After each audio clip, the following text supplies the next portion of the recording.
Meus irmãos, você pode se assentar, fique à vontade, em nome de Jesus. Hoje é culto de ceia, culto de comunhão, culto de adoração, e você tem toda a liberdade na casa do Pai, amém? Gente, eu trouxe um monte de anotação aqui para cima, amém? Quero externar minha gratidão a Deus por toda a equipe da igreja, né? Que se envolveram nessa tarde, numa mega festa do Dia das Crianças, amém? Não posso deixar de agradecer todos os doadores que doaram, né? Tudo o que foi feito, desde pipoca, cachorro quente, refrigerante, desde os brinquedos, né? Que foram trazidos para a festa das crianças. Quero agradecer publicamente a todos, né? Mercado do Branco, Luiz Perizzi, Alessandra Teixeira, Farmácias Associadas, Rock Lanches, Irmão Claudecir, o Graxinha Brinquedos, o Mercado do JM, o Restaurante do Bênio, o Vereador Caleb, Jandira do Salão e Júnior, né? Que foram todos os que colaboraram, né? Embora eles não estejam aqui, mas eu creio que algum deve estar aí através das nossas mídias sociais, pelo Instagram, pelo YouTube ou pelo Facebook, né? Que sintam-se agradecidos. Nós somos agradecidos pela vida de vocês, em nome de Jesus, né? Pela vida do Eric, pela vida da Fran, né? E de todos os envolvidos que encabeçaram esse projeto, né? E que foi uma bênção, né, irmãos? A alegria é ver a criançada aí virando camboleta aí na igreja. E que bênção, irmão, que festa, que maravilha, né? Muitos sorrisos arrancamos hoje aqui neste lugar, e para nós não há satisfação maior do que ver a criançada feliz. Jesus, ele disse que deixe que venha a mim os pequeninos, porque dos tais é o reino de Deus. Maravilhas, aleluia. Então nós louvamos a Deus por todos em nome do Senhor Jesus. Irmãos, hoje é culto de comunhão, hoje é culto de ceia, e nós temos aqui uma liturgia, né? O culto de ceia é o culto da mesa, e na mesa, irmão, nada fica escondido, mas vem tudo para a luz, amém? Tudo aquilo que está em trevas, Jesus, ele traz para as luzes, e ele esclarece todas as coisas, né? Judas estava na mesa com Jesus, né, com pensamentos malignos, e Jesus olhou na mesa e disse: alguém que está aqui vai me trair. Aleluia. Jesus trouxe aquilo que estava em trevas, ele trouxe para a luz, e na luz ele esclareceu. Aleluias. Oh, maravilhas. Eu adoro Jesus por isso, que na mesa ele esclarece todas as coisas. Mas na mesa também é a mesa da comunhão, né? A irmã vinha falando, não exclua ninguém da comunhão, né? Embora seja, às vezes, não está bem daquele jeito, mas não exclua, traga para a comunhão, e nós vamos trazer pessoas para a comunhão, porque o prazer de Jesus é trazer pessoas para a comunhão. Aleluia. O prazer, Jesus nunca teve prazer em excluir ninguém, Jesus sempre teve prazer de aproximar. Aleluia. A Bíblia diz que Jesus gostava tanto de aproximar Isaías, que um dia ele está no deserto, ele vai para o deserto para se esconder das pessoas. Aleluia. Ele está cansado, ele está fadigado de tanto operar milagre, mas as pessoas não desistiam de Jesus. Aleluia, porque elas sabiam que nele havia luz. A Bíblia diz que eles vão até o deserto, e Jesus, ele se vê maravilhado com a fé daquelas pessoas. E a Bíblia diz, Alex, que Jesus, ele diz: não, vamos pregar a palavra aqui. Jesus começa a pregar, irmão, em uma multidão de 5.000 pessoas. Não era uma, não era duas, não era três, era 5.000 almas que estavam ali dizendo: Jesus, me cura, Jesus, faça alguma coisa, Jesus. E Jesus, ele se maravilha, Márcia. Jesus começa a curar todas as pessoas. Aleluia. Eu me maravilho em Jesus, que Jesus, ele serve a todos, irmão. Aleluia. Então nós seguimos Jesus, nós temos os passos de Jesus, e nós queremos andar como Jesus. Quem quer andar como Jesus? Dá um glória, aleluia. Então, irmão, porque hoje é culto de comunhão, nós vamos receber algumas pessoas aqui, amém? Essas pessoas já eram para ter recebido há muito tempo, são pessoas que já são da casa, mas elas vieram, ficaram, gostaram, né? Estão no nosso convívio já há muito tempo, e nós precisamos trazer para a luz, né? Para a mesa da comunhão, amém? Uma coisa é você vir no culto, irmão, outra coisa é você fazer parte do culto. Não, só o Alex entendeu. Uma coisa é você vir no culto, irmão. Outra coisa é você fazer parte do culto. Quando a gente faz parte do culto, tudo muda, irmão. Aleluia. Então nós vamos trazer alguém para o culto hoje. Nós vamos trazer a Fernanda. Cadê a Fernanda? Levante a mão, Fernanda. Vem para o culto, Fernanda. Sobe aqui em cima. Nós vamos te receber hoje. Uau, quem vai receber a Fernanda? Aplauda Jesus. Sim. Nós vamos trazer para o culto a Caroline. Quem é a Caroline? Levante a mão. É você, Caroline? Caroline. Vem, Caroline. Caroline, é isso aí. Uau, é ela, né, irmãos? É ela. Nós vamos trazer a Andriele para o culto. Vem, Andriele. Vem para o culto. Aleluias. E faltou alguém, né? Faltou? Maicon. O Maicon. Vem, Maicon. Sim, o Maicon. Vem para o culto. Aleluias. Gente, a gente chegou aqui, né? Se juntaram com nós, né, Cleito? Estão aqui já há muitos dias, congregando, se animando, fazendo a festa com o grupo de jovens. E hoje nós vamos receber eles aqui como membros oficiais da RCTM, amém? Aleluia, membros oficiais, aleluias. Quem vai receber eles? Dá um glória a Deus aí. Se coloca de pé em nome de Jesus. O Ismael já foi recebido no culto passado, né, Ismael? O Ismael já é da casa. No momento que o Ismael foi assassinado, ele já assinou a sentença. Aleluias, ele já é do culto. Amém? Gente, tem mais alguém que quer ser recebido hoje aqui nesse ambiente? Talvez você esteja sem pastor. Talvez você esteja aí parado, né, procurando um lugar para congregar. E talvez você se sentiu bem aqui com nós. Se você está sem pastor, eu quero ser o teu pastor agora. Não, só a irmã que entendeu. Se você está sem pastor, eu quero ser teu pastor agora, irmão. Amém? Uau, olha aí, ó. Olha aí o irmão Tobias. Uau! Vem pra cá, Tobias. Tobias. Aleluias. Gente, esse cara chorando aqui. Oh, aleluias. Esse cara aqui. Quem? Daniela. A Daniela. Quem vai receber a Daniela? Aplauda Jesus aí, crente. Irmão, não é que eu estava ansioso para pregar. Eu estava ansioso para fazer isso, irmãos. O culto tem que ter tudo, amém. Olha aí quanta gente está vindo com nós aqui, irmãos. Tem mais alguém que quer ser recebido hoje aqui com nós? Você está sem ministério? Pastor, eu estou sem ministério, eu quero congregar em algum lugar. E eu entendi que é na RCTM, irmão, é o teu momento. É a tua hora, é com você agora. Amém? Gente, esse cara aqui, ele chegou aqui essa semana, né? É assim que Deus faz algo. Meu Deus! Aleluia! Qual é o teu nome, querida? Késia. A Késia, olha a Késia aí, gente. Também está vindo para a mesa da comunhão, olha aí. Gente, que coisa linda, olha quantos jovens aqui, quantas almas. Gente, o Tobias chegou aqui segunda-feira, segunda, né, Tobias? Quarta-feira ele chegou aqui, né? Ele disse, pastor, eu posso ficar aqui alguns dias? Eu digo, pode, cara. Esse cara começou essa obra comigo, gente. Entendeu? Quem olha para o Tobias, né? Quem é esse cara? Chegou aí agora? Não, irmãos. Isso aqui é um fruto lá do passado. Isso aqui foi uma semeadura lá do passado, Silvina. Começaram comigo essa obra, eram obreiros dessa casa. E aí, por algumas circunstâncias da vida, algumas decisões, né, foram para outra cidade. E hoje ele volta aqui nessa casa novamente para congregar com nós. Aleluia.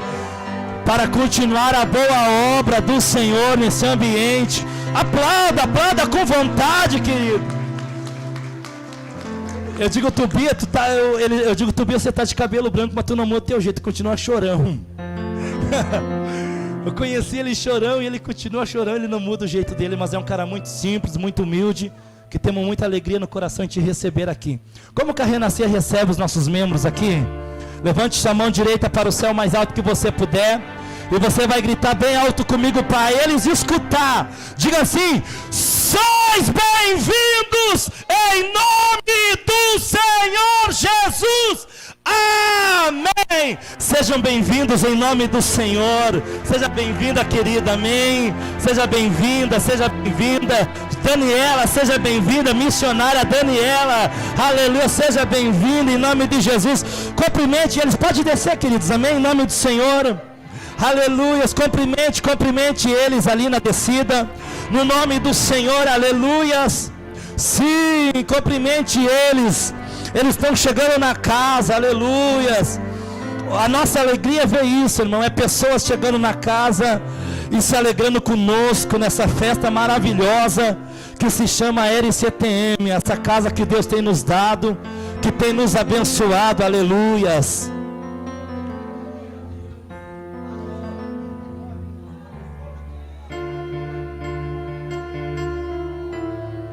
Aleluias. Amém, queridos?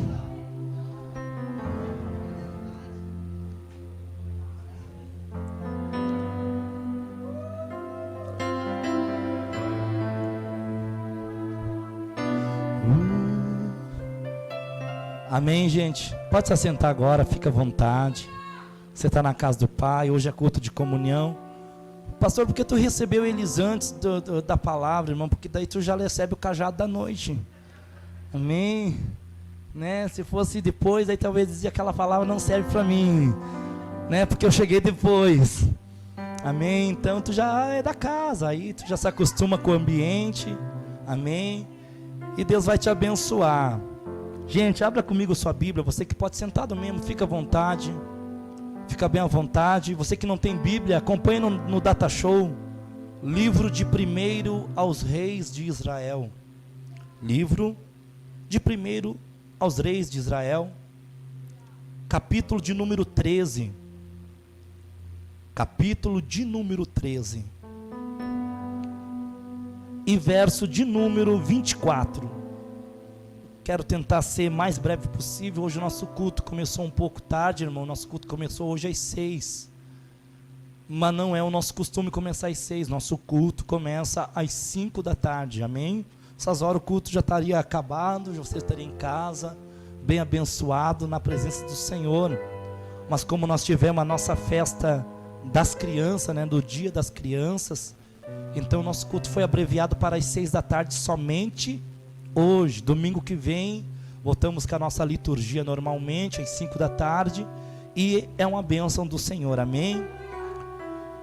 Nos diz assim a palavra do Senhor. Quem contou, diga graças a Deus. Livro de 1 aos Reis, capítulo 13 e verso de número 24, que diz assim a palavra do Senhor: e ele foi embora, e no caminho um leão o encontrou e o matou. Eu vou repetir o versículo. E ele foi embora, e no caminho um leão o encontrou e o matou. Fecha tua Bíblia. Só vamos nesse versículo, amém? Eu me acordei nessa manhã apavorado, né, irmãos? Debaixo de uma grande festa que nós estávamos promovendo aqui. E antes de eu fazer qualquer atividade, eu precisei marcar aquilo que Deus ele ministrou no meu coração pela manhã. Quando eu abri meu olho, eu disse: Jesus, o que eu vou pregar nessa noite para aquele povo? Senhor, culto de ceia. Culto de ceia é sempre culto de ceia, né, irmão? Parece um culto meio tenso, né? Os obreiros já vêm meio preparados, né? Vem meio tenso o negócio. Eu disse: Jesus, o que eu vou pregar para eles? Jesus te fala sobre a herança da desobediência. Eu disse: o que é isso, Jesus? A herança da desobediência? Sim, a herança da desobediência. Deus disse para mim: assim como você escolhe os frutos bons pela obediência, a herança da desobediência também tem os seus frutos. E é isso que eu quero ministrar com você. O tema dessa mensagem é a herança da desobediência. Olha para alguém, diga: a herança da desobediência. Diga o que nós estamos colhendo. Irmão, esse texto que nós começamos a ler, baseado aqui no livro de primeiros livros dos reis de Israel, vem narrar a história de um profeta ou de um homem de Deus. A história dele é uma história que começa bem, que começa legal, um ministério latente, um ministério abençoado. Mas o fim que ele teve no seu ministério não foi o fim que talvez ele esperava para a sua vida, o fim que ele esperava para a sua história. E quando Deus ele colocou esse texto no meu coração, Deus disse: esse texto será a última etapa da mensagem. E Deus ele colocou mais 2 textos no meu coração. Ele colocou um texto baseado no livro de 1 Samuel, no capítulo de número 15, versículo de número 28. E Deus disse: a primeira coisa, a primeira herança da desobediência, para aqueles que não escutam a minha palavra, ou para aqueles que escutam a minha palavra e não a praticam, é a miséria. Olha para alguém e diga: a primeira herança da desobediência é a miséria. Quando nós abrimos o texto de 1 Samuel, capítulo 15, nós vamos ver a história de Saul. Saul foi uma pessoa adorada pelo povo, aclamada pelo povo, um homem de grande estatura, chamado para ser rei, aclamado para ser rei. Era um homem pobre, era um homem apacentador de jumentas, mas Saul tinha suas qualidades, e foi essas qualidades que Deus enxergou em Saul.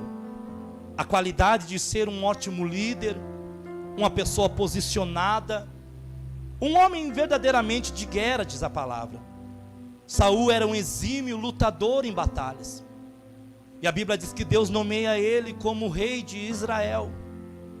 E Deus dá algumas ordens para Saul, dizendo: Saul, destrua os inimigos do povo de Deus. Não porque Deus seja um masoquista que gosta de ver pessoas se ferar na vida, não. O prazer de Deus sempre foi em ver o ser humano bem. O prazer de Deus sempre foi ver os seres humanos cumprindo os seus princípios, vivendo as bênçãos que Deus tem reservado para os seus adoradores. Não era diferente com Saul. A Bíblia diz que para Saul Deus deu tudo. Deus tirou ele de trás das jumentas, né? Deu um palácio, deu um nome, colocou uma coroa na sua cabeça. O que um homem poderia escolher melhor do que isso? Saul tinha o melhor carro do ano, Saul tinha o melhor cavalo do ano, Saul tinha a melhor comida na sua mesa, Saul tinha o que ele precisasse. A mulher mais linda do palácio poderia ser a mulher de Saul. Mas a Bíblia diz, irmão, que Saul, pelas suas decisões, baseadas em desobediências a Deus, veio trazer para ele uma grande ruína na sua casa. A Bíblia diz que um certo dia Deus disse para Samuel: Samuel, manda Saul matar todos os amalequitas, com eles o seu rei, com eles o seu boi, com eles o seu cavalo, o que tiver dentro da cidade dos amalequitas, que Saul mate todos, porque hoje eu vou acabar com essa raça. E aí alguém que está nos assistindo talvez diz: mas pastor, por que toda essa violência? Pastor, por que tudo isso que Deus mandou fazer? Porque quando o povo de Israel saiu do Egito, frágil, precisando de um lugar, a Bíblia diz que esses mesmos amalequitas se lançaram contra o povo de Israel no deserto, que não sabia lutar, que não sabia se proteger, que não sabia fazer nada. E a Bíblia diz que a partir daquele dia que o povo amalequita se lançou contra o povo de Israel, eles viraram inimigos mortalmente. E agora eu te digo: existe comunhão entre Deus e o diabo? Existe comunhão entre Deus e as trevas? Não. Por causa disso o povo de Israel padeceu no deserto. Os filhos de Israel foram mortos pelos filhos dos amalequitas. Mas agora a Bíblia diz que a história muda. Saul está no reinado. A ordem de Saul é essa: vai e aniquila com o inimigo do povo de Deus. Vai e aniquila aniquila com aqueles que têm vos perseguido. A Bíblia diz que Saul recebe a ordem, pega os soldados de Deus, pega o exército do Senhor e vai. Quando Saul chega lá, a Bíblia diz que Saul ganha a guerra. Saul mata os soldados. Saul mata uma grande porcentagem da população dos amalequitas. Mas a Bíblia diz que Saul, ele decidiu poupar o seu rei. A Bíblia diz que o rei Amaleque foi poupado por Saul. Mas a ordem de Saul era essa: mata Amaleque e todos os filhos da sua casa. E a Bíblia diz que Saul, ele poupa os seus animais. Saul poupa os seus bois. E a Bíblia diz que quando Samuel vem vindo para o arraial da batalha, quando Samuel vem vindo para queimar o sacrifício ao Senhor, a Bíblia diz, irmã Letícia, que Samuel vem e ele escuta um barulho de boi, um barulho de ovelha. E quando Samuel chega na presença de Saul, ele encontra também Amaleque. E a Bíblia diz que Samuel olha e diz: eis Saul, porventura foi essa a ordem que o Senhor te deu? Foi essa a ordem que o Senhor deu para você cumprir, Saul? Por que você não matou o boi? Por que você não matou o inimigo? Por que tu foi desobediente à voz daquele que te ordenou você fazer? E a Bíblia diz, irmão Isaías, só porque tu disse aleluia, a Bíblia diz, irmão, que Samuel pega a espada e ele assassina o rei Amalequita diante de Saul. E a Bíblia diz que Deus vem e fala com Samuel: Samuel, eu rejeitei Saul. A desobediência, ela nos atrai o processo da miséria. Pastor, por que Saul foi miserável na tua concepção? Porque tu já viu alguém ser rico do nada cair na pobreza?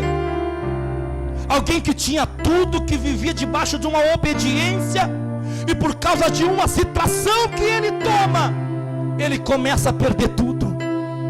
Ele começa a perder seu reinado, ele começa a perder seus soldados, ele começa a perder tudo aquilo que Deus tinha entregado na sua mão. E aqui vai algo para você: quando nós somos desobedientes diante de Deus, Deus primeiramente ele começa a tratar dentro da nossa casa. E a primeira coisa que Deus ele trata, irmão, é nas nossas finanças, é no suor do teu rosto, é naquilo que você sofre para adquirir.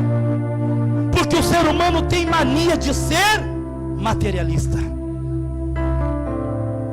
O ser humano tem mania de ser materialista.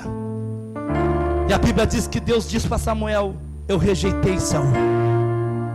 E a Bíblia diz que Samuel dá essa ordem dizendo: olha, Saul, pela tua desobediência Deus te rejeitou, e Deus escolheu um novo rei para reinar em Israel.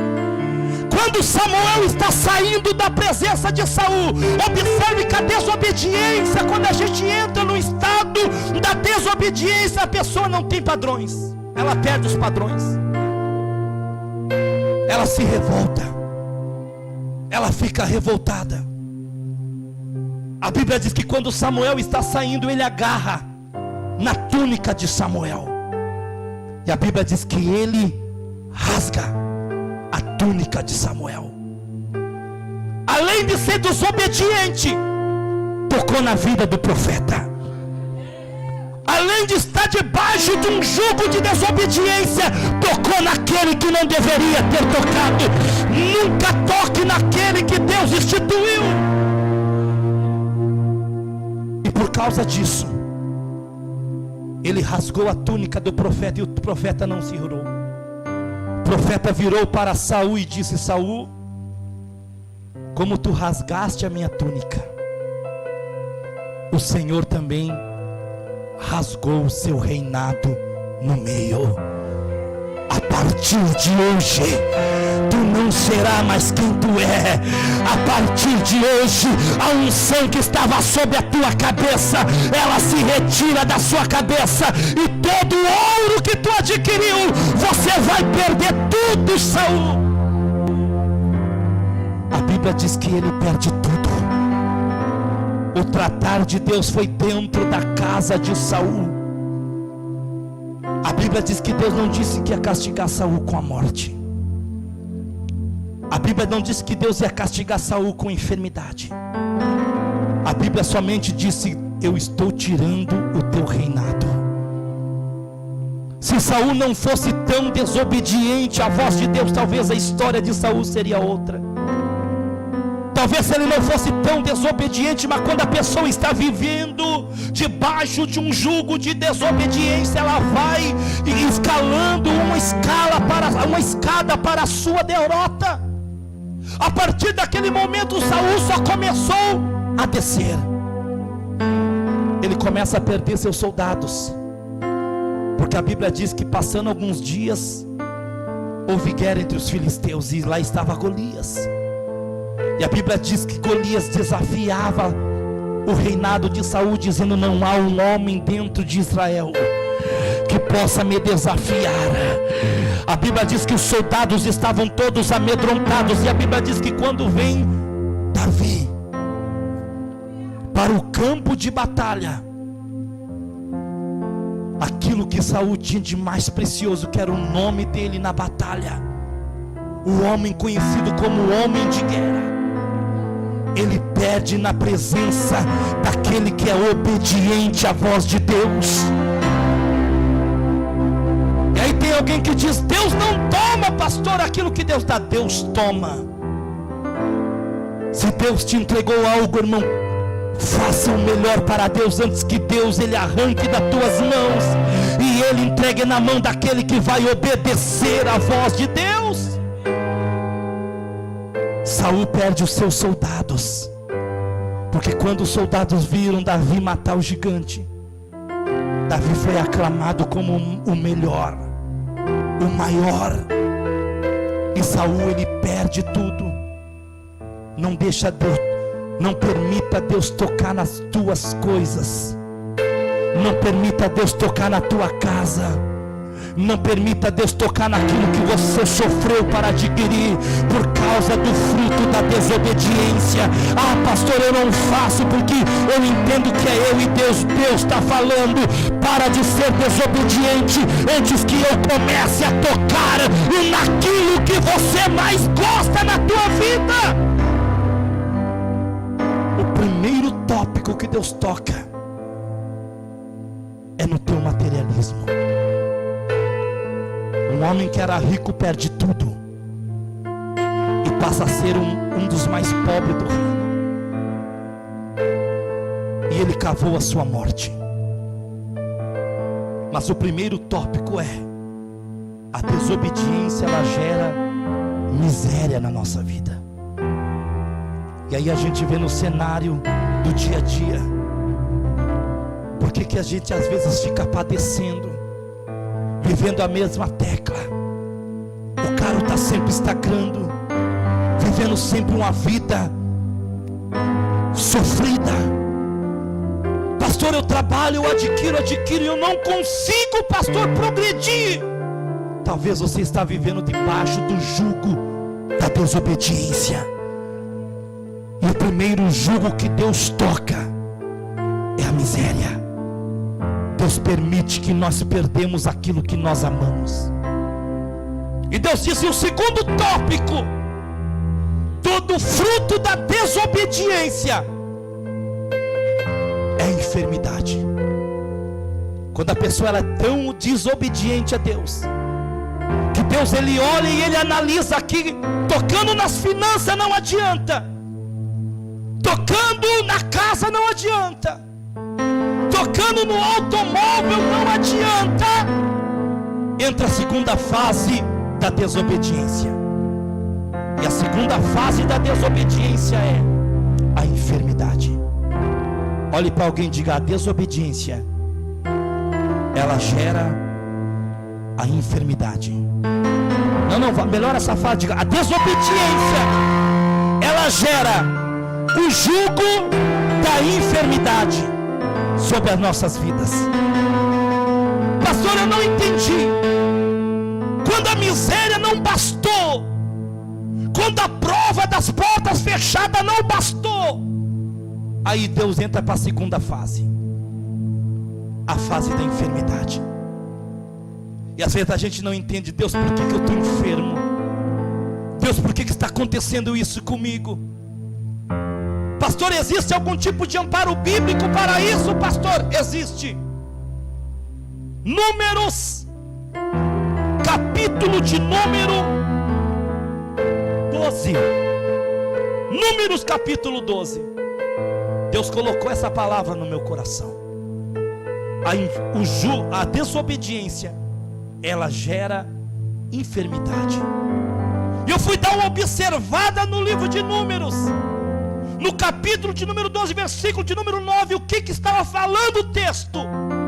E eu encontrei esse texto: e a ira do Senhor se acendeu contra eles, e ele se retirou. E quando a nuvem se afastou de sobre a tenda, eis que Miriam estava leprosa, branca como a neve.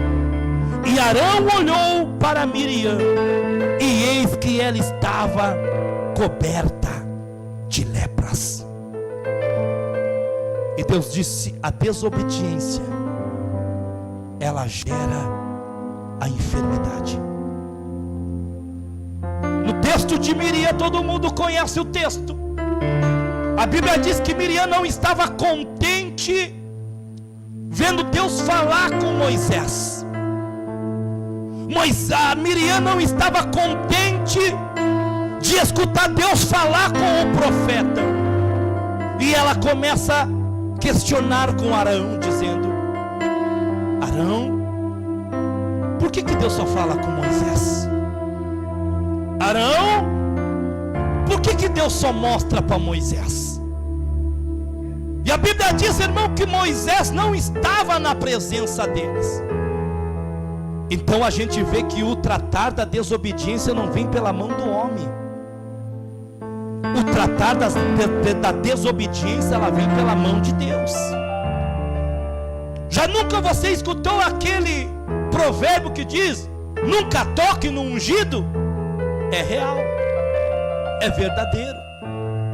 Porque a Bíblia diz que Miriam tocou aonde ela não poderia ter tocado.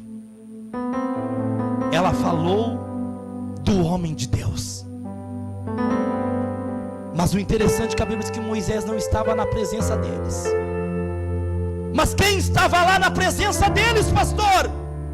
O Deus que tudo vê, o Deus que tudo observa, o Deus que está presente em todos os momentos da nossa vida. Desde o momento que nós se levantamos até o momento que nós reclinamos a nossa cabeça, Deus, Ele está presente em todas as etapas da nossa vida. E a Bíblia diz que Miriam começou a questionar, dizendo: por que Deus só fala com Moisés? E Deus não fala comigo? E Deus não fala contigo?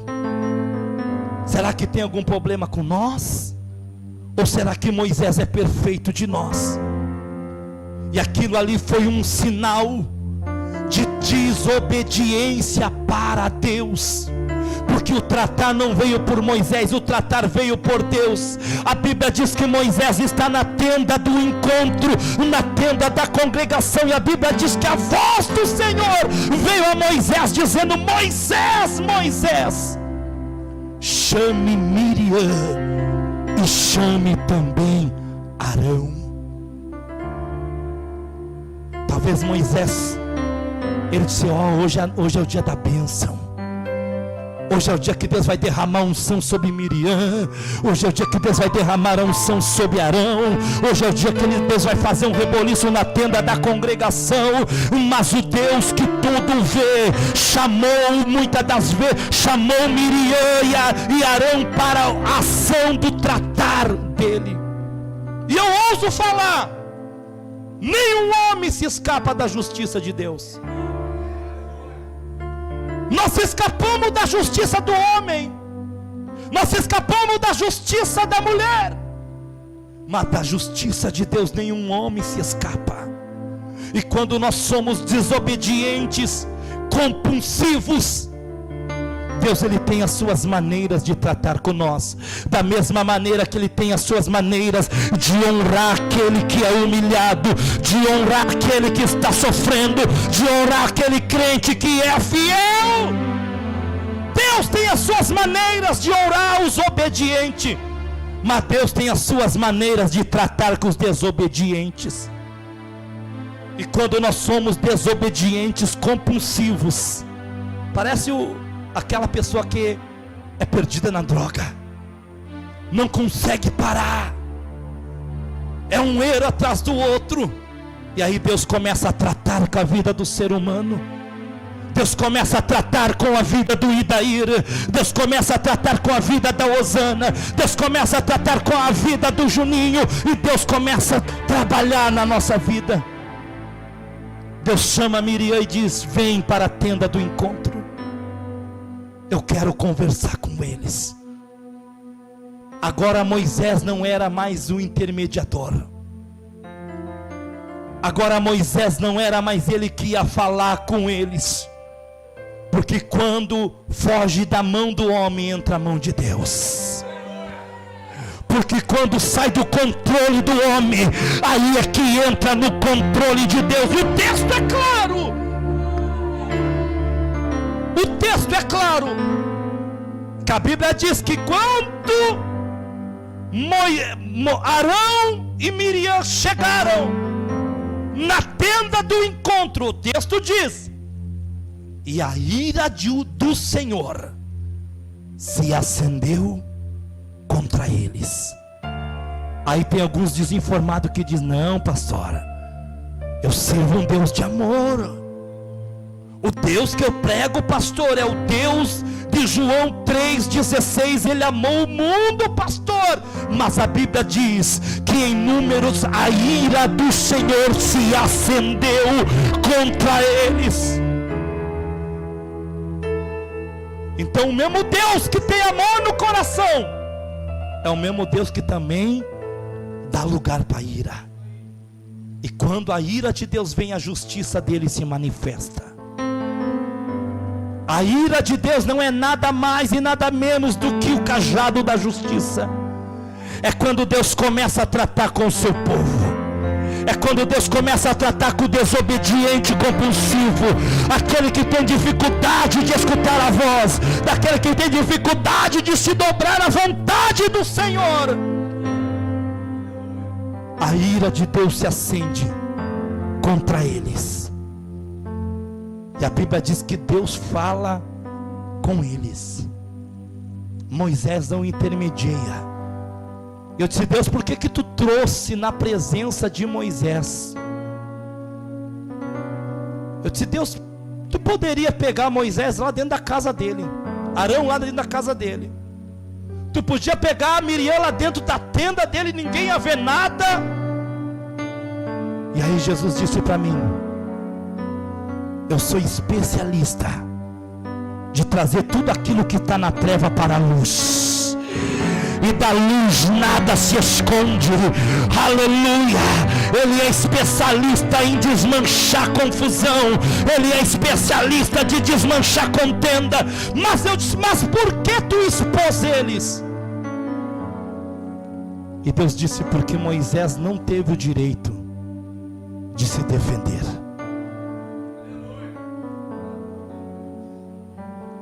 É por isso que Deus fala com Moisés e diz: manda eles vir dentro da tenda. Mas dentro da tenda, Moisés, tu não vai falar. Dentro da tenda quem fala sou eu.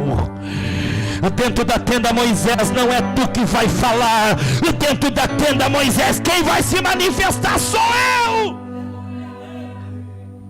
A Bíblia diz que Deus fala com eles. E Deus diz: porque vocês se levantaram contra Moisés, eu me retiro. E aí a Bíblia diz que Moisés era o homem mais manso que existia. E a Bíblia diz que quando Deus trata com Moisés, com Arão, a Bíblia diz que a nuvem que simboliza a presença de Deus sai de cima da tenda. E eu disse: Deus, que injustiça. Que injustiça com Miriam. Eu disse: Deus, eu não entendo por que é toda essa injustiça. Eu digo: porque quando a nuvem saiu de cima da tenda, somente uma pessoa que foi atacada pela enfermidade, somente Miriam que foi atacada pela lepra, somente que Miriam que ficou enferma. E Deus disse: porque a contenda nasceu nela, mas foi alimentada por Arão. Então, quando a gente entra no segundo estágio da desobediência compulsiva, Deus, Ele trata na nossa saúde. E o que nós temos visto de pessoas enfermas no nosso meio. Mas eu disse para Deus: Deus, por que tu não tratou com Arão? E aí eu entendi que Números diz que o sacerdote não pode ter mancha alguma, enfermidade alguma. E eu disse: que injustiça é essa, Jesus? Só porque ele era sacerdote, ele não pode ser tocado. Eu disse: quem disse que não foi tocado? Miriam ficou leprosa, mas quem perdeu a minha presença foi Arão. Abantura Manassé Minácia. Que não seja preciso você perder a presença de Deus na tua vida por causa da desobediência do teu coração. Eu disse: Deus, por que ele perdeu a presença? E Deus disse: porque quando Arão entrava dentro do templo, o único que me enxergava era Arão. Moisés não conseguiu ver a face de Deus. Moisés não conseguiu contemplar a glória de Deus. Mas tinha um dentro de Israel que uma vez por ano, quando entrava dentro da congregação, tinha um Deus que era grande, mas se fazia pequeno, e ficava diante de Arão dizendo: contempla a minha glória, Arão. Contempla a minha presença, Arão.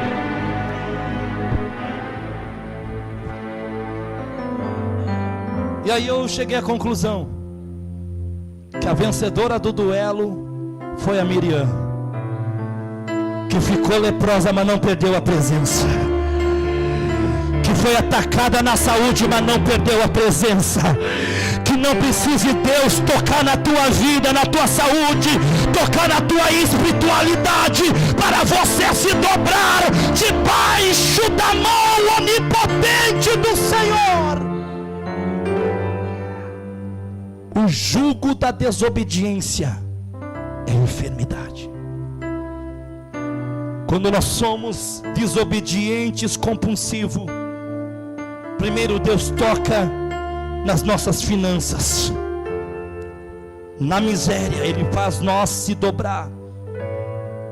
Se nós não damos ouvido à voz de Deus e continuamos errando, sendo desobedientes, Ismael, Deus entra com o jugo da enfermidade. A desobediência gera enfermidade. Miriam é o testemunho. Se ela tivesse aquela, diria: é verdade, irmãos, fui desobediente e fiquei enferma. Mas quando a pessoa é mais do que um desobediente compulsivo, ele não perde somente a finança, ele não perde somente a saúde. Que coisa triste a pessoa perder a saúde, né, irmão? Vim na presença de Deus e não consegui adorar Ele por causa de saúde. Me dói isso, me dói aquilo, hoje eu não estou bem, hoje eu não estou legal. Mas aí continua errando diante de Deus, continua falhando diante do Eterno, do Yeshua, do Mashiach. Aí entra o terceiro estágio, e esse estágio é o final, que é o estágio da morte. E aí tem alguém que diz que Deus não mata. Deus mata, irmão. O exemplo que Deus me deu é no Antigo Testamento, mas no Novo Deus também mata.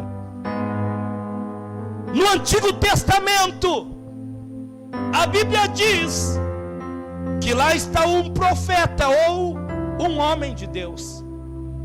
E a Bíblia diz que a voz do Senhor, a palavra do Senhor se manifestou a ele, dizendo: levanta-te, vai-te e profetiza contra o altar de Betel. Betel significa lugar alto, lugar elevado. Mas quando nós estamos num lugar elevado de desobediência, Deus faz nós descer no pó, para mostrar que Ele é Deus, que abate o soberbo, mas exalta o humilhado. Profetiza contra o lugar alto, profetiza contra o Betel.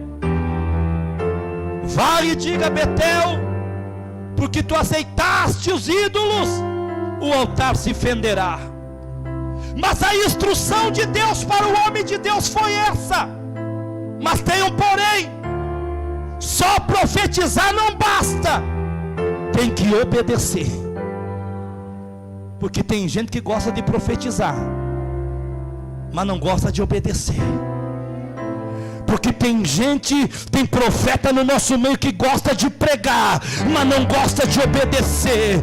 Tem gente no nosso meio que gosta de louvar, mas não gosta de obedecer.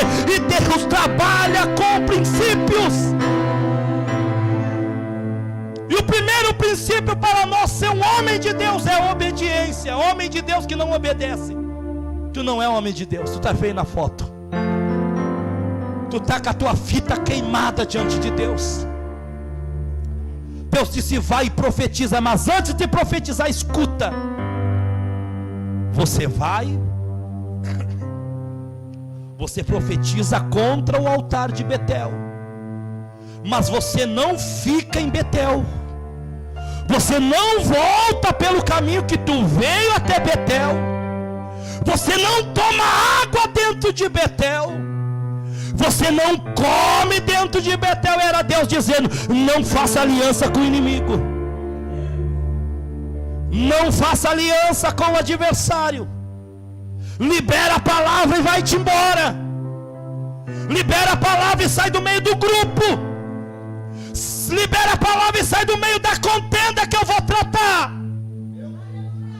E é por isso que nós costumamos falar que a vida de um profeta é uma vida solitária. Porque o profeta, ele geralmente não está misturado no grupo. Geralmente ele é aquele que está de fora e que está tendo a revelação de Deus. Deus disse para ele: vai, não volta, não come, não bebe, não se hospeda, não faça nada disso, somente segue o teu caminho. Segue teu caminho, não volta para trás. Não coma aquilo que Betel tentar te oferecer. Vai, faça a tua parte, sai, se retira. E aí a Bíblia diz que o profeta vai, irmão. E o profeta dá lugar em Betel. Ele profetiza lá, o altar se quebra no meio, a cinza cai no chão. E a Bíblia diz, irmão, que o rei se levanta, porque cá para nós. Não queira ser usado por Deus e não ter levante na tua vida. Ah, eu quero profetizar no Xaramanai, Antérnica, e eu não quero ser atacado. Tu não é profeta. Você não merece ser chamado de profeta. O teu lugar não é dentro da tenda dos profetas. A Bíblia diz que ele profetiza e o rei se levanta. Não faltará levante na vida de quem serve Deus. Não faltará perseguição na vida de quem serve a Deus de coração e debaixo de um jugo de obediência.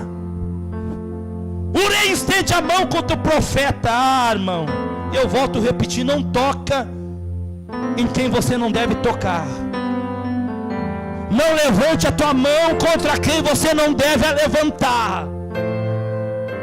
Missionária Letícia, ela levanta a mão contra o profeta, e olha o tratar de Deus na vida de quem se levanta contra quem não é para se levantar. A Bíblia diz que o rei, a sua mão seca na hora. A mesma mão que se levanta, Deus seca na hora. E a fama do profeta cresceu. A fama do profeta se foi. E a Bíblia diz, irmão, que a fama dele chega até na casa de um outro profeta, conhecido como profeta velho, o profeta ancião. E aí a Bíblia diz que esse profeta diz: não, eu preciso conhecer esse homem de Deus, que fez tudo isso lá em Betel. A mão do rei secou, meu Deus. E a Bíblia diz que ele vai até o profeta. Até aí está tudo bem, irmão. Eu digo, é um encontro de profeta. Talvez o profeta velho estava sem unção, queria pegar uma impartição de mão, receber uma unção, voltar a profetizar, porque ele estava diante de Betel, mas nunca se levantou para profetizar contra o altar. Então automaticamente ele é um profeta que está no lugar, mas ele está neutro com a situação que está acontecendo. Ele está sendo parcial com aquilo que ele está vendo.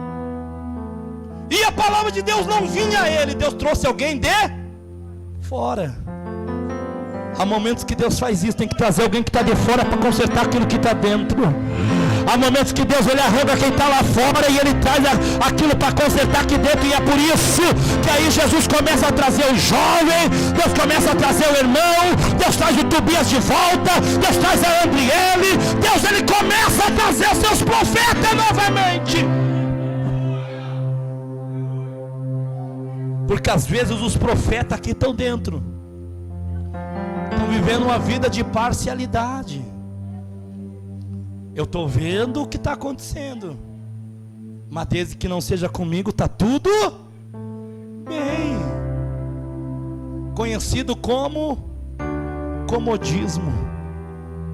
Quantos profetas acomodados nós temos no nosso meio? Quantos homens e mulheres de Deus que estão acomodados, vivendo uma vida de imparcialidade. Eu não me envolvo, eu não quero, olha, deixa o negócio acontecer, deixa o altar ficar do jeito que o altar está. Mas aí Deus estava vendo no altar sendo sacrificado para ídolos, Deus estava vendo o altar se corromper, Deus estava vendo o altar sair da direção. E uma coisa que Deus se preocupa, irmão, é com o altar. Deus se preocupa com o altar. Por causa do altar Deus tira a vida. Por causa do altar Deus ele dá vida. Por causa do altar Deus trata. Por causa do altar Deus ele faz de tudo. Alguém lembra do altar do Elias? Foi citado aqui. O altar estava quebrado e precisava um profeta para endireitar o altar. O altar de Betel estava arruinado e precisava um profeta para endireitar. Ele profetiza, o altar se quebra, a mão do rei seca, o rei se humilha, ele cura o rei de novo, o rei se converte, e lá vai ele, indo embora.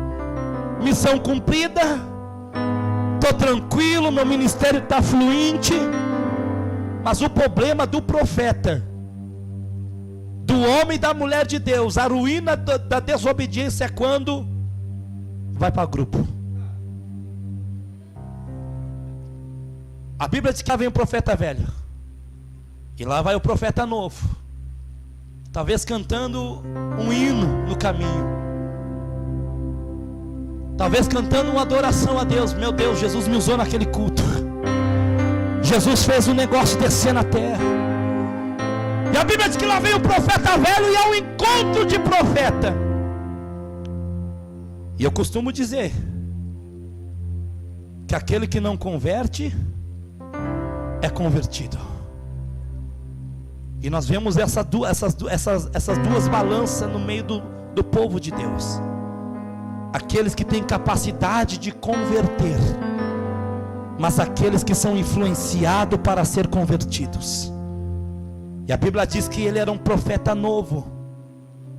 E a Bíblia diz que quando o profeta velho diz: olha, eu escutei tua fama, menino, eu vi que Deus te usou, eu vi que Deus fez um reboliço em Betel, mas e aí, vamos lá em casa conversar dessas maravilhas que Deus fez? E ele diz: não posso, a ordem de Deus é essa, eu não posso voltar para Betel, não posso ficar, olha, eu estou indo. E aí eu digo que aquele que não converte é convertido. E aí o profeta velho disse: Deus deu uma instrução para ele, Deus deu uma direção para ele. Como é que eu vou fazer ele voltar nessa direção que Deus deu? Porque tem pessoas no nosso meio que querem fazer você voltar para trás, para eles estar na sua frente. O profeta velho não aceitou que o profeta novo fosse usado por Deus, porque talvez ele se sentia que ele era o profeta mais velho de Betel, mas ele nunca se levantou para profetizar em Betel. E aí quando chega um novo, o que ele faz? Olha lá, ó. Só ele é ousado, só ele quer pregar, está toda hora no altar. Mas o profeta velho, ele tem no coração dele: o que eu faço? Ele é profeta, então eu vou usar uma profecia ou uma profetada. A Bíblia diz que ele se levanta e ele diz: não, profeta, eu também sou profeta, e a voz do Senhor me veio, um anjo do Senhor, e falou para você voltar comigo, entrar na minha casa e comer pão e beber água. E a Bíblia diz que o profeta novo, escutando esta palavra, ele volta com o profeta. E aqui está um erro, irmão. Aqui está um erro latente que nós temos visto nesses dias. Pessoas dando mais ouvido à voz de homens do que a voz de Deus. Pessoas escutando mais o que os homens têm a falar do que aquilo que Deus tem a falar. Não pode escutar um sonho, não, é Deus, calma aí. Nem tudo que tu sonha de noite é Deus que está te mostrando, irmão. Às vezes é o efeito da carne de porco e da maionese de meio-dia. Vai dormir com a barriga pesada, tem sonho, tem visão, e diz: foi Deus. E há um perigo para os profetas. Há uma palavra no livro de Ezequiel que diz: ai dos profetas, ai dos profetas, que diz assim, disse o Senhor, e o Senhor não disse nada. Ai dos profetas, que diz: o Senhor me amostrou, e o Senhor não amostrou nada. Cuidado, profeta. Cuidado, homem de Deus. Cuidado, mulher de Deus. Só entregue aquilo que é do Espírito. Antes de entregar, consulte o Espírito de Deus. Se o profeta novo tivesse dobrado o joelho aonde ele estava e dito: Deus, é tu que está falando pela vida desse cara, certamente a voz de Deus teria vindo a ele. Mas ele não consultou a Deus. Aqui está um erro.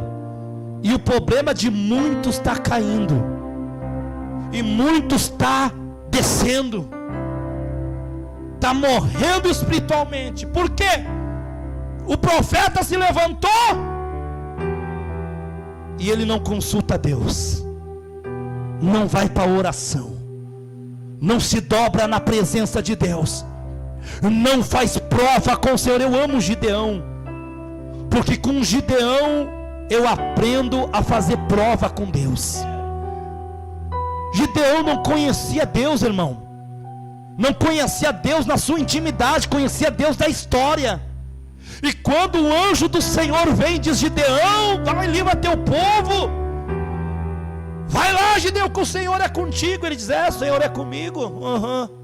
Então tá, se o Senhor é comigo, eu vou botar esse algodão aqui. Se esse algodãozinho amanhã ser molhado, eu entenderei que é Deus e Ele é comigo. Gideão se levanta, o algodão está molhado.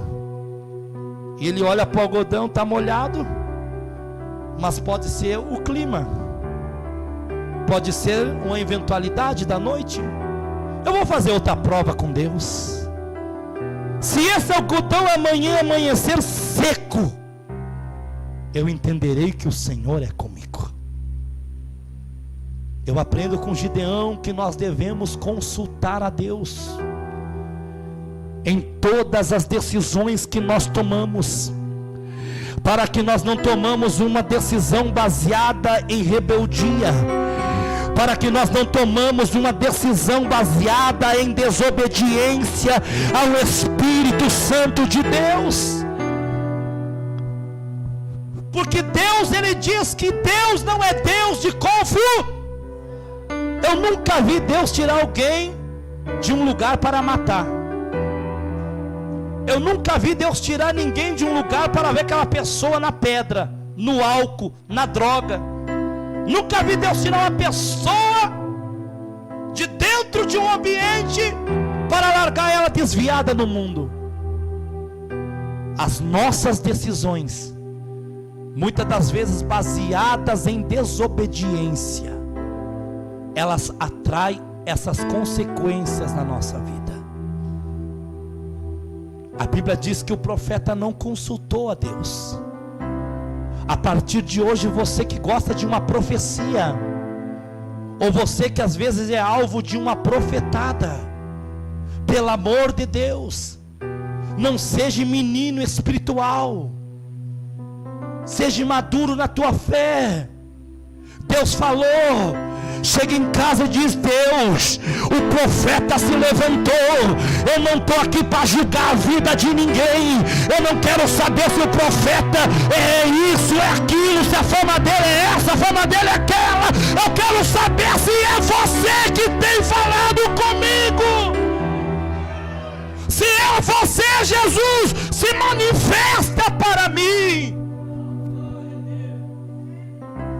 Não aceite ser alvo de profetada. Não se mova debaixo de jugo de profetada, porque às vezes você vai colocar a tua vida em risco. Você vai botar a tua casa em risco. Você vai botar teu ministério em risco. Ele não consulta a Deus. E o que ele faz? Ele faz tudo aquilo que Deus disse que era para não fazer. Baseado no quê? O anjo me disse. Eu vejo o anjo no Senhor da sua porta. Ele vai trabalhar no seu lar. Não precisa nem cantar, irmão, isso aí é bíblico. Os anjos do Senhor estão ao nosso derredor. Estão ao nosso redor. Salmo de número 91, versículo 4 ou o versículo 6 diz: e o Senhor, Ele dará ordem aos seus anjos a nosso respeito.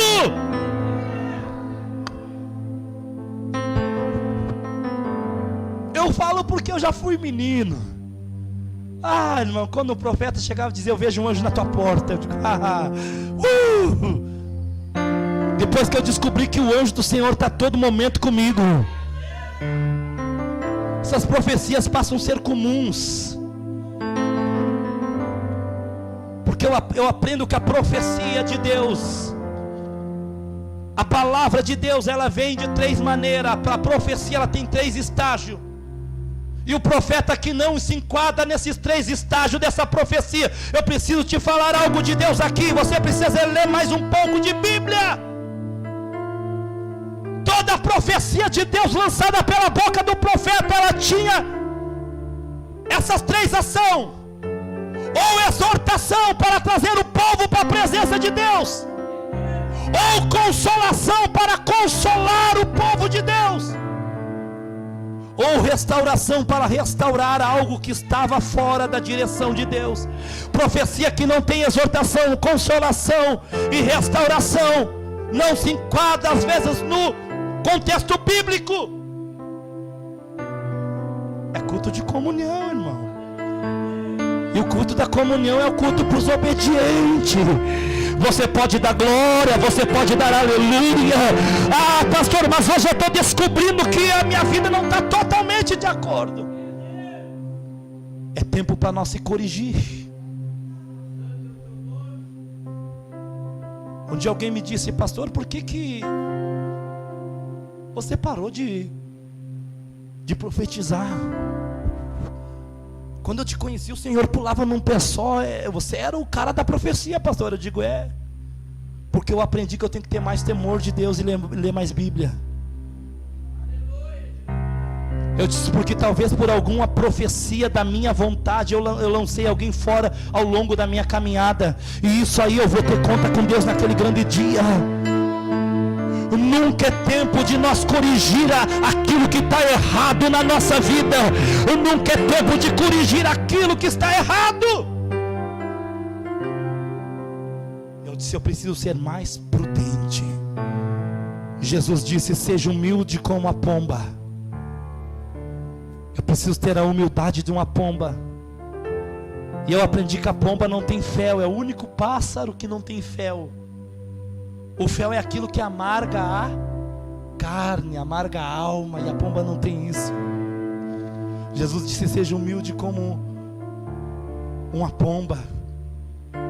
Mas aí ele usa a serpente, ele diz, mas seja prudente como uma serpente. Nós temos que ser prudentes, irmãos. Começar a analisar aquilo que nós temos vivendo. Não é mais tempo de nós ficar sendo meninos, vivendo uma gangorra espiritual por nós não conhecer o Deus que nós servimos, querido. O que tem se levantado de pessoas, como diz aqui, doutas, indoutas, sem conhecimento, que tem sido levada por ventos de doutrina, que Paulo falou, que nos últimos dias viria ventos de doutrina, onde o povo seria levado por fábulas. O que é uma fábula, pastor? A fábula é uma história da carochinha, conto da carochinha. Qualquer pessoa que vem e te conta uma historinha bonita, você já acredita. E o homem de Deus tem que ser prudente, a mulher de Deus tem que ser prudente, porque senão tu entra debaixo de um jugo da desobediência, e o terceiro jugo da desobediência é a morte. E a morte, ela tem dois estágios. O primeiro estágio da morte é a morte da carne. Jesus disse, não temeis o homem que pode castigar a sua carne, mas temei a Deus que pode tanto castigar a carne como também a tua alma. O primeiro estágio da morte é a morte carnal. Esse profeta foi tratado por Deus com a morte carnal. Mas tem profeta que Deus tem tratado na vida espiritual. Ai, meu espiritual não está bem. O que está acontecendo comigo? Ai, pastor, estou morrendo. Talvez o jugo da desobediência tem feito você morrer na presença de Deus. O profeta velho diz, olha, Deus falou, volta, ele voltou, comeu. Eu quero encerrar essa palavra. Comeu, bebeu, quando ele estava na mesa, porque na mesa Deus revela, meu. E na mesa nada fica oculto. E tu não pode vir para essa mesa de qualquer jeito, irmão. Você não pode partilhar dessa mesa de qualquer maneira. A ceia não é do pastor. Eu não posso dizer, olha, hoje tu não vai beber, não vai participar da ceia. Deus o livre, eu morreria aqui agora. Mas eu preciso te alertar, cuidado quando você chegar diante da mesa. Porque se tiver alguma coisa fora do contexto, Deus ele vai tratar. Deus ele vai tratar. Jesus disse, é por isso que há muitos enfermos e já os que dormem, porque tem comido e bebido sem discernir. Discernir é conhecer, sem conhecer o que estão fazendo. Eu costumo dizer, irmão, que ceia é muito perigoso. A ceia do Senhor é perigosa. Ela te dá vida, mas ela pode te matar também. Cuidado. Ele vai para a mesa do profeta e a palavra de Deus vem. E o interessante, irmão, que Deus não fala mais com o rebelde. Eu disse: Deus, tu não falou com o rebelde, mas tu usou o endemoniado. Que Deus doido esse nosso Deus, irmão. Deus, tu não fala com o rebelde, mas tu usa o endemoniado. E Deus disse para mim: quem disse que eu tenho padrão para usar alguém? Quem que foi desobediente? O que voltou e comeu ou o que mentiu? O desobediente foi quem voltou, comeu e bebeu, porque Deus havia já falado para ele. Porque Deus pode usar até mesmo um bêbado aqui no meio da igreja para falar com a igreja. Deus pode usar até mesmo um mentiroso. Você mente às vezes e você vem aqui em cima e dá lugar. Esse é o padrão bíblico, irmão. Ou tem o super santão aí, se atribula, sobe aqui em cima e dá lugar. Mas não quer dizer que a mão de Deus não vai ter que pegar um dia. Mas quando a desobediência vem direta, Deus ele trata na hora. O profeta novo, ele desobedeceu aquilo que ele escutou, e o tratar de Deus veio sobre a vida dele. O mentiroso estava na mesa e a presença de Deus veio. É que nem o pastor Jonathan Cardoso sempre diz: debaixo da nuvem de glória até Saul profetiza, irmão. Debaixo da nuvem de glória até Saul dá lugar, querido. Saul era profeta? Não era. Saul era sacerdote? Não era. Mas quando ele chega no meio dos profetas, que a nuvem desce lá para Saul.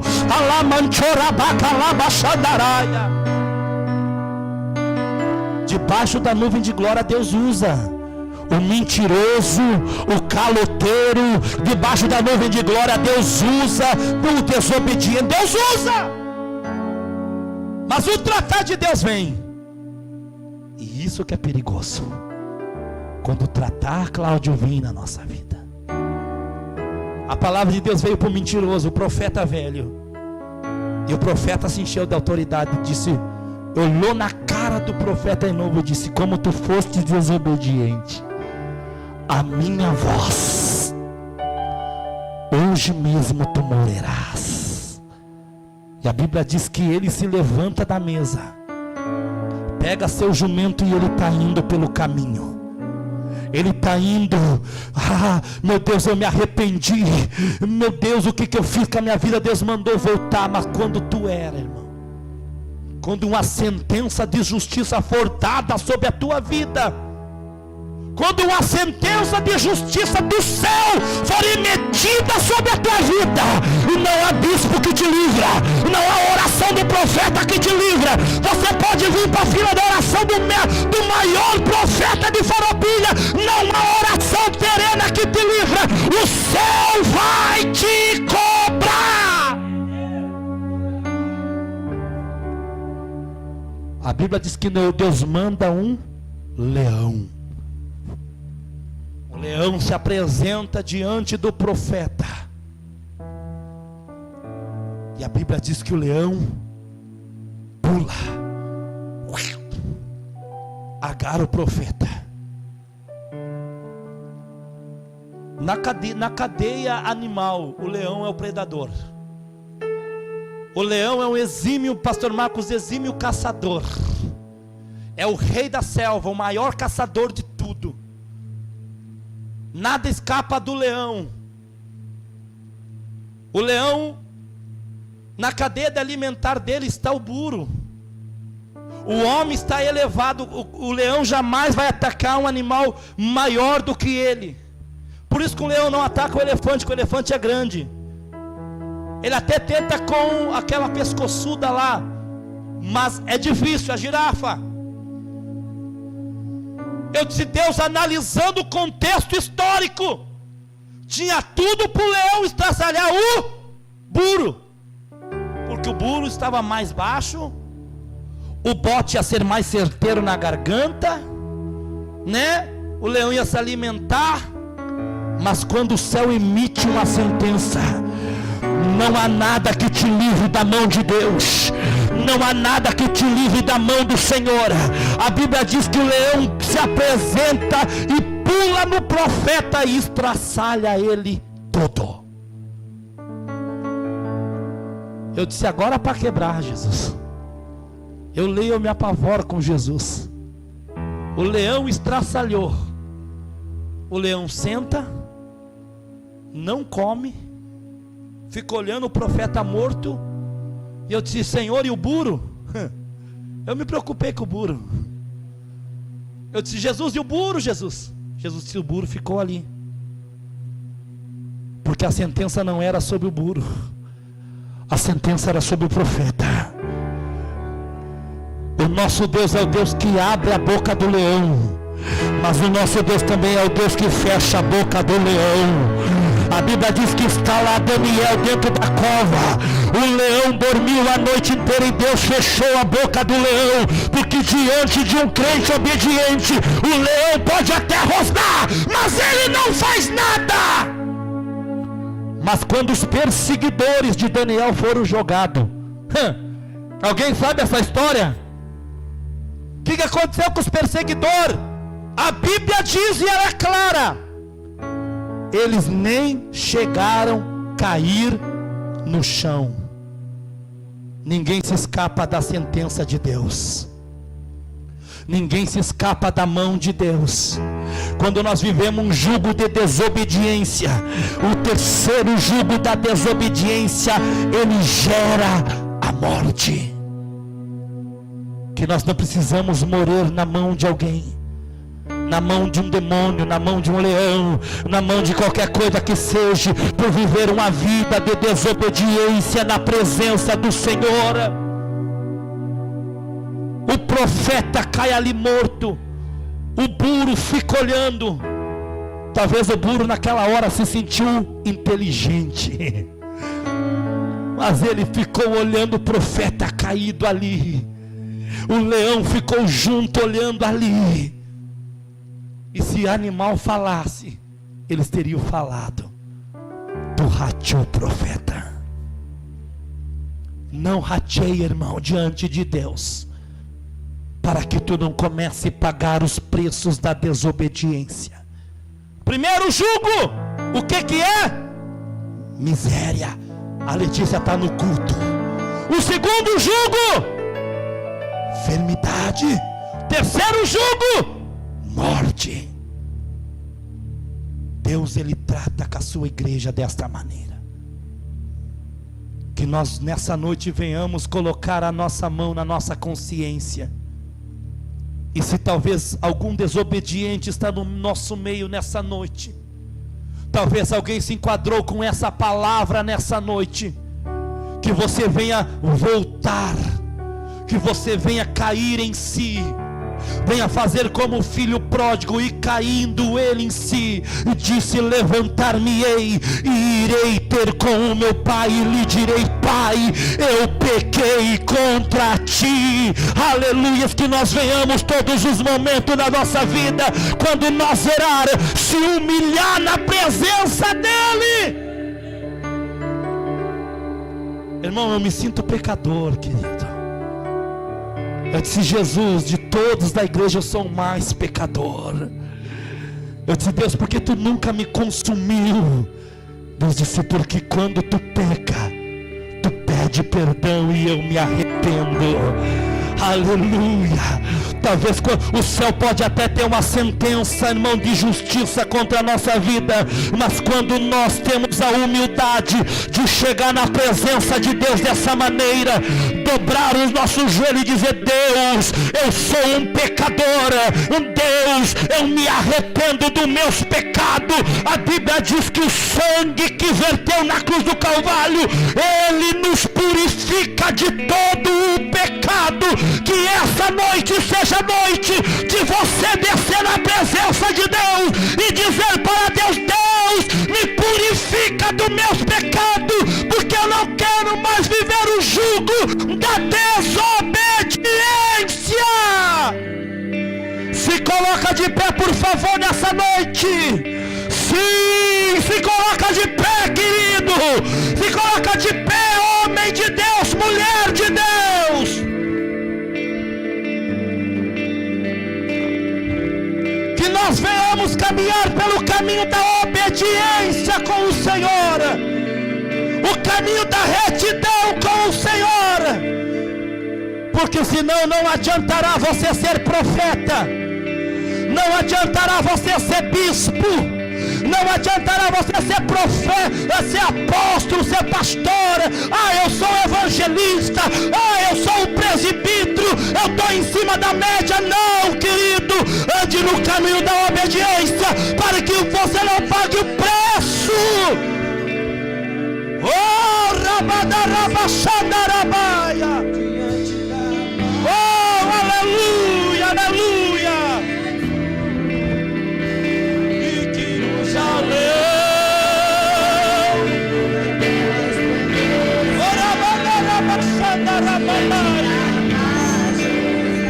É hoje que tu tem que descer para a obediência.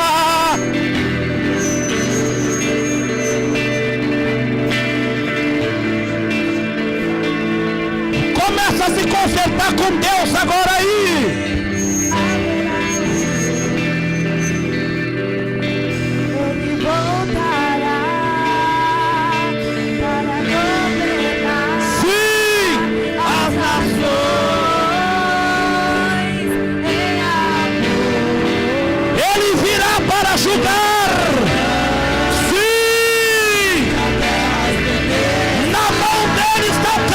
Da justiça. Oh, aleluia.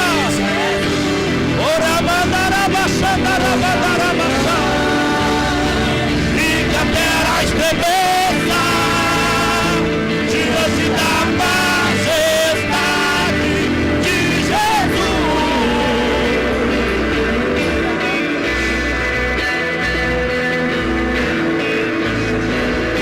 Sim, se conserta com Deus.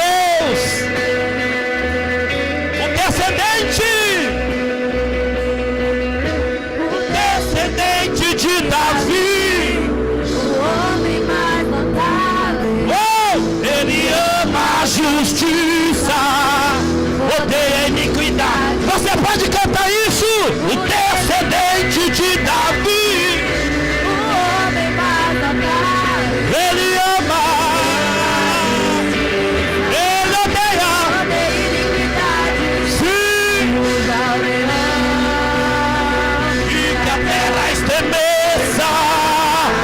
Diante da majestade de Jesus.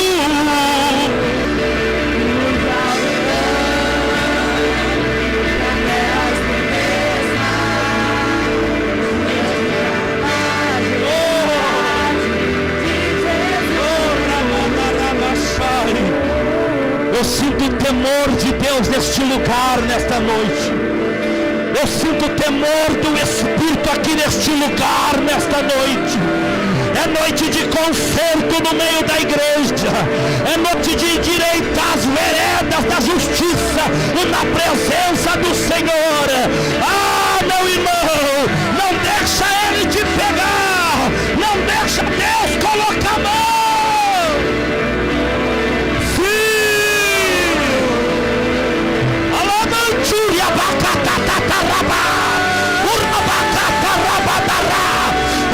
Dá lugar aí. O descendente de Davi, o homem mais notado.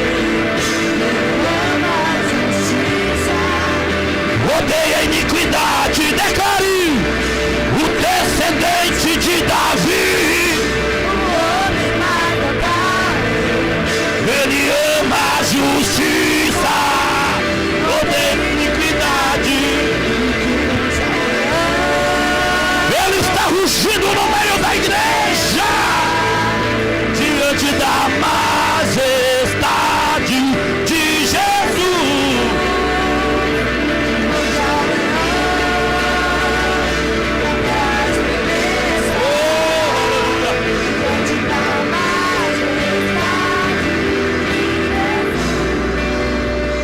Bispo Idaíra, eu quero me consertar, bispo.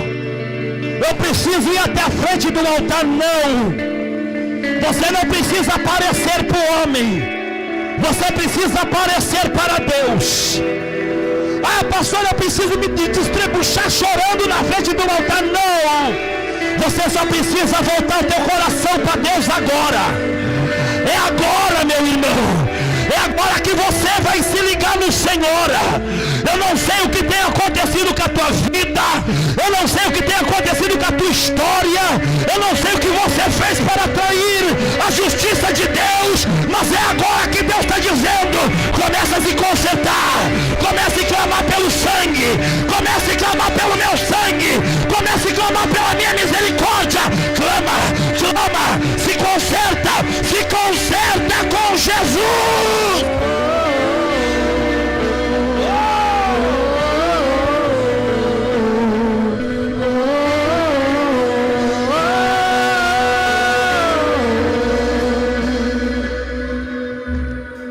Coloca a mão no teu coração agora, e você vai fazer a tua oração com Deus. Talvez você não conseguiu orar a Deus essa semana, talvez algo tenha te impedido de orar, de manter uma intimidade com Deus, mas você não pode participar da ceia desta maneira, você não pode participar do corpo e do sangue de qualquer jeito. Esse é o momento que Jesus está preparando para você começar a se consertar agora. Você vai colocar a mão no teu coração, você vai começar agora a orar a tua oração a Deus. Pastor, eu não sei falar palavras bonitas. Irmão, fala na tua palavra, fala no teu português. Jesus entende o teu português. Jesus entende, oh my God, sim, Jesus entende o teu português. Aleluia, comece a falar com Ele agora, comece a se consertar com, eu sinto o temor de Deus aqui. Alamanchúria baia, urabachanda rabacai. Senhor Deus, nós oramos agora, Pai, neste momento. Jesus, nós confessamos, Pai, nessa hora, que nós somos falhos, nós somos errantes, nós necessitamos da Tua misericórdia, Pai, e as Tuas misericórdias são a causa de nós não sermos consumidas, Senhor. É por isso que nós te pedimos agora, Pai, Senhor, nos purifica de todo pecado, nos purifica de toda iniquidade, que tenhamos falhado com o Senhor, que tenhamos errado com o Senhor, que nesse momento, Pai, a Tua misericórdia alcance a nossa vida nessa noite, e nós venhamos ser estabelecidos na Tua presença. Se você concorda, joga a tua mão para cima, aplauda, aplauda, aplauda, aplauda.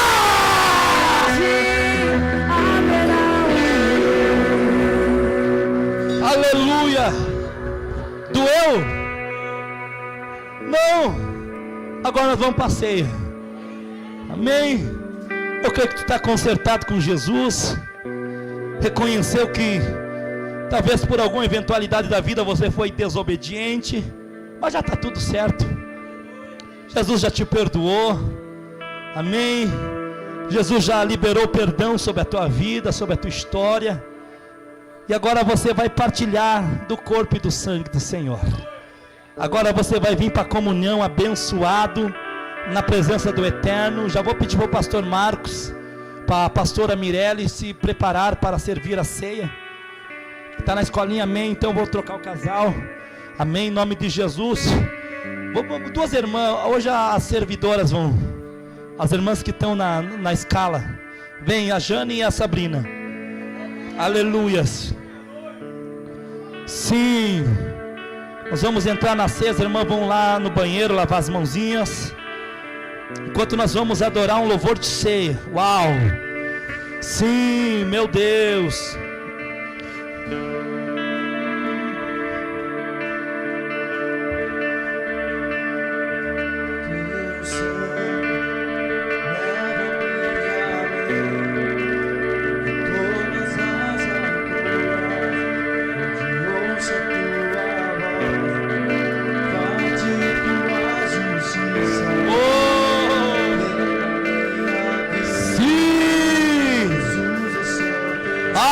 sinto a presença do grandão aqui, querido.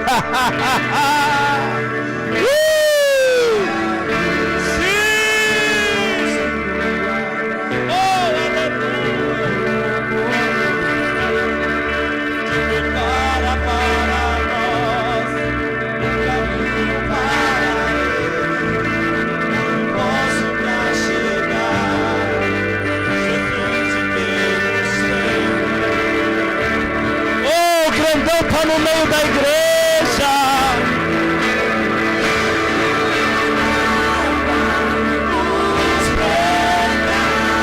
Abre a tua boca e adora. Restauração. Nada além do sangue. É nada além do sangue. Ora mandara baixada.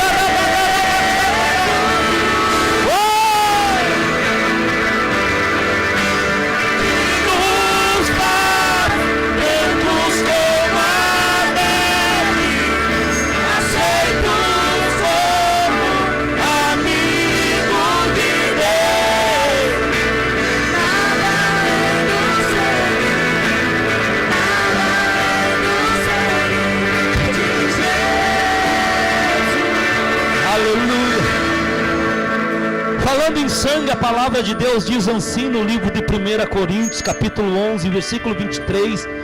Palavra de Santa Ceia diz assim: porque eu recebi do Senhor o que também vos entreguei, que o Senhor Jesus, na noite em que foi traído, pegou o pão e, tendo dado graças, o partiu e disse: isto é o meu corpo, que é dado por vós. Façam isso em memória de mim. Do mesmo modo, depois de cear, pegou também o cálice, dizendo: este é o cálice da nova aliança no meu sangue, o Ramanácia. Façam isso todas as vezes que beberdes, em memória de mim. Porque todas as vezes que comerdes e beberdes deste cálice, vocês anunciam a morte do Senhor até que Ele venha. Então nós vamos participar da Santa Ceia agora. Eu não sei como está a tua vida, como está a tua história. Pastor, eu não estou legal. Pastor, olha, eu escutei essa palavra, me confrontou demais, eu preciso endireitar algumas coisas. Hoje eu não vou participar, pastor. Então você se assente-se. Você que não vai participar pode se assentar, sem nenhuma questão de nada. Fique à vontade. Pastor, não vou participar, vou me assentar, não estou legal. Amém? Eu tenho consciência o que é a mesa do Senhor. Fique à vontade. Você que vai participar, permaneça de pé para que as obreiras possam te localizar.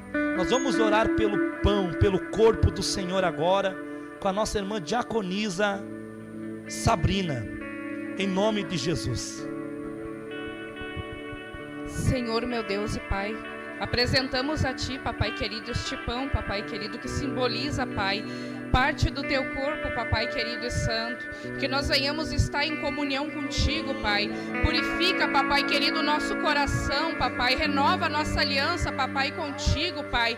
Nos guarda, Papai, até que nós venhamos novamente, Pai, partilhar do Teu corpo e do Teu sangue, Pai. Lava nós, Papai, e que nada, Pai, venha nos afastar da Tua presença, que nada venha nos afastar, Papai, da Tua mesa, Papai, nesta noite, Pai, em nome de Jesus. A irmã vai passar. Fique de pé e adora Jesus. Nada além do sangue de Jesus.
Bíblia diz que no mesmo modo, ele pegou o cálice dizendo: esse é o cálice do Novo Testamento no meu sangue.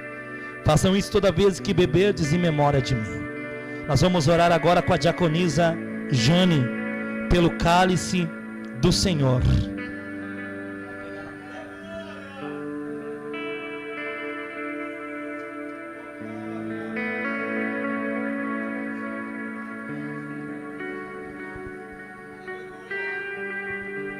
Sim, Senhor Deus, vamos tomar o sangue de Jesus Cristo, e que cada um de nós que estamos aqui, que Deus abençoe cada um e perdoa nossos pecados, Senhor. Se às vezes tem alguém que tivesse ofendido algum irmão, que Deus nos perdoa e abençoa cada um que está aqui, Senhor. E que cada pessoa que esteja aqui sempre esteja em comunhão, esteja em união um com os outros, que nós somos todos uma família de Deus. Amém.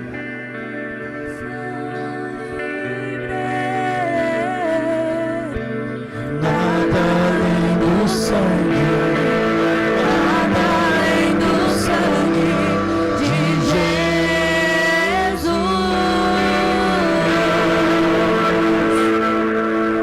que nos faz do pecado,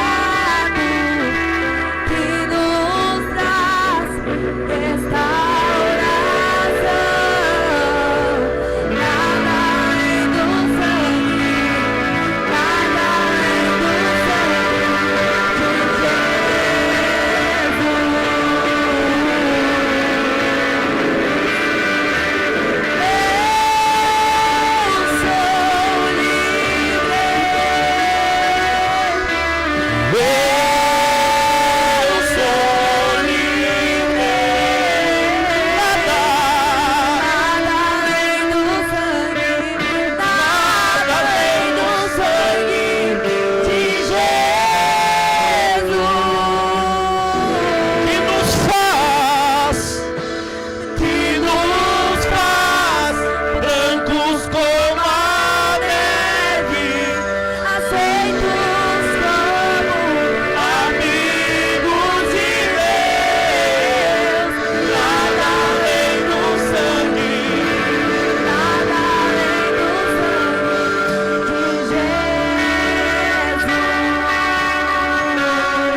Todo mundo está com o cálice, com o pão na sua mão. Ainda falta algumas pessoas pegar o cálice. Vamos aguardar mais uns segundos. Nada, é tudo pelo sangue de Jesus. Oh, Ramanarababa, Shoriamanarababa, O Ramanarababa, Shanda, Ramanarababa, Calabrada, Rabachai. Sim. Vai falando em línguas aí. Vai falando a língua do céu nessa noite. Rabadarababa. De Jesus.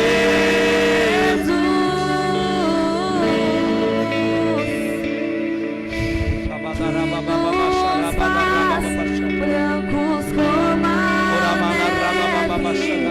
Aceitos como sim, amigos de Deus, nada além do sangue, nada além do sangue de Jesus.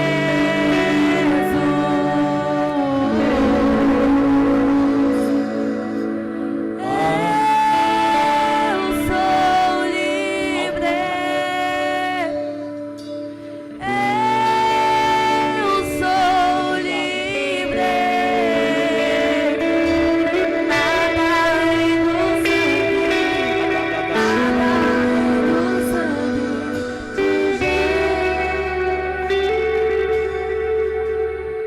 Todo mundo está com o cálice e com o corpo do Senhor na sua mão. Nós temos uma liturgia aqui nessa igreja, nesse ministério. Você que está chegando agora, você que é visitante, nós vamos dar alguns segundos para Você que sentir de Deus, quiser trocar o teu cálice com alguém, em sinal que você está em comunhão com essa igreja, com esse ministério, com as pessoas deste lugar, eu quero que você vá até essa pessoa e troque. Pastor, eu estou em comunhão com a igreja, então troque. Pastor, eu estou em comunhão com meus irmãos, vai lá, querido. Alvo mais que a neve,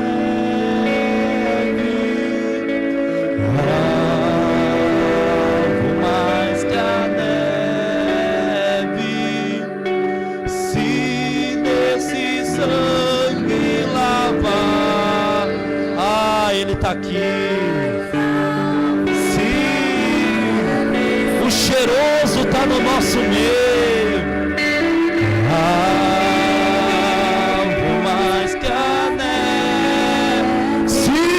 Declare.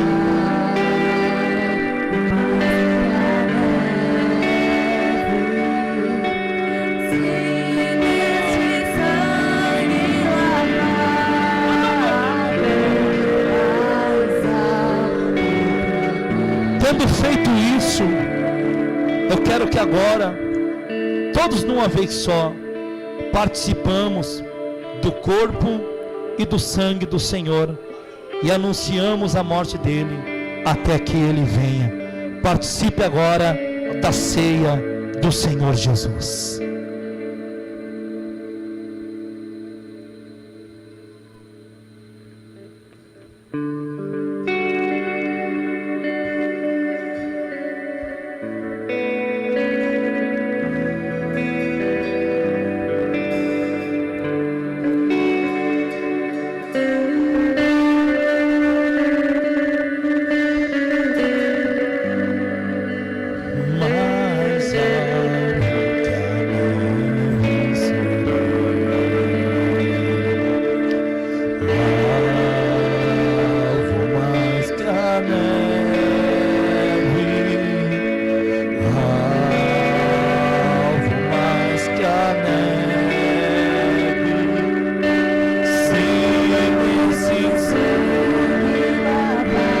Jesus, nós oramos, Pai, nessa noite com a Tua igreja, Senhor. Oramos, Pai, amados, e clamamos, Senhor, que o Senhor venha nos abençoar para que por mais um mês, Senhor, o Senhor venha nos fortalecer, Papai do céu, na Tua presença, que nós não venhamos vacilar os nossos pés, que nós não venhamos viver um jugo de desobediência diante do Senhor, Papai do céu, mas que nós venhamos cumprir, Senhor, o nosso propósito, cumprir o nosso ministério na Tua presença, Papai do céu, anunciando, Senhor, meu Deus amado, Senhor, o Teu evangelho a todas as criaturas, Papai do céu amado. Abençoa a igreja, fortalece cada vida, cada irmão, cada irmã, que por mais um mês eles venham estar firmes, Senhor amado, meu Deus, constante na Tua presença, Papai. Abençoa, Senhor, as nossas vidas, no nome do Senhor Jesus Cristo, Pai, nós clamamos, Pai, nós Te agradecemos, em nome do Pai, em nome do Filho, em nome do Espírito Santo de Deus, é no nome do nosso Senhor e Salvador Jesus Cristo, em nome de Jesus.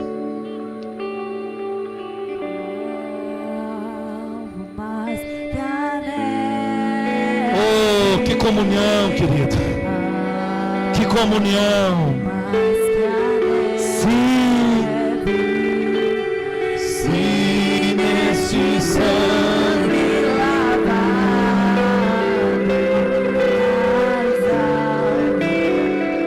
levante sua mão para o céu, irmão. Culto de ceia é isso aí, ó, gente. O horário voa, amém. E a gente tem que pregar, amém. Não se atribule, não atribule teu coraçãozinho. Vá em paz, sai da igreja abençoado na presença do Senhor, amém, gente.